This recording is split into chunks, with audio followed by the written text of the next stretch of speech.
ijtimoiy moslashuv fanidan tarbiya ijtimoiy hodisa mavzusida ochiq seminar mashg'ulotlar tashkil etamiz. Bugungi mashg'ulot faoliyatida maktabgacha ta'lim yo'nalishi 1-4 guruh talabalari faoliyat olib boradilar. Marhamat, berilgan vazifa yuzasidan, ya'ni tarbiya ijtimoiy hodisa yuzasidan qizlarimizni fikrlarini eshitsak. Muhitdagi ijobiy faoliyat natijasida rivojlanish jarayoni hisoblanadi. Bundan tashqari, insonning tarbiyalanishi, shaxsning tarbiyali ijobiy shakllanishiga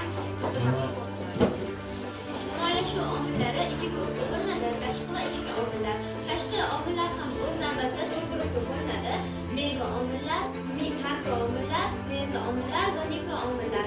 Mega omillar bu eng katta omillar bo'lib, unga butun jahondagi planeta, kosmos, planetar jarayonlar kiradi va makro omillar. Bu makro omillar katta omillar bo'lib, unga jamiyat kabi jarayonlar.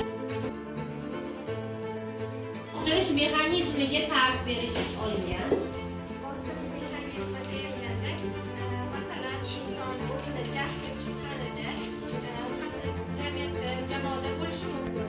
O'sha paytda o'zini jahlini qo'lga olishi bostirish mexanizmi hisoblanadi.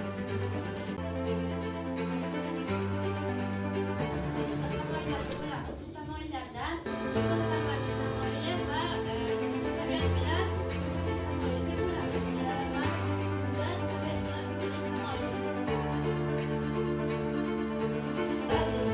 Moslash va keyin o'sha qilgan ishlariga qo'llab-quvvatlash lozim.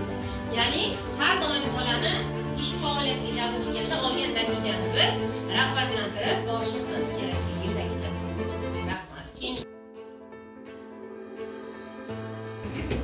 Chunki bu bir-biriga moslashuv yoki ijtimoiy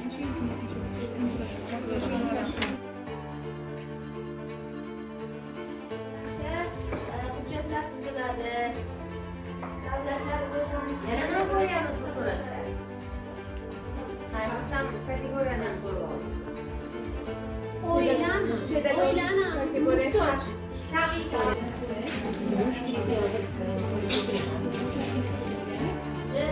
o'zaro faoliyat almashishlarni bilim qilsak bo'ladi.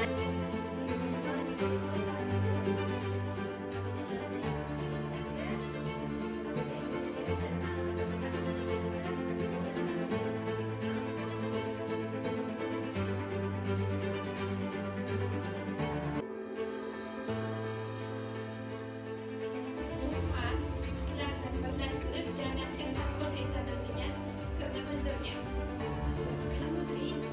Uchta toifaga bo'ladi: amaliy, nazariy va insonparvarlikka bo'ladi.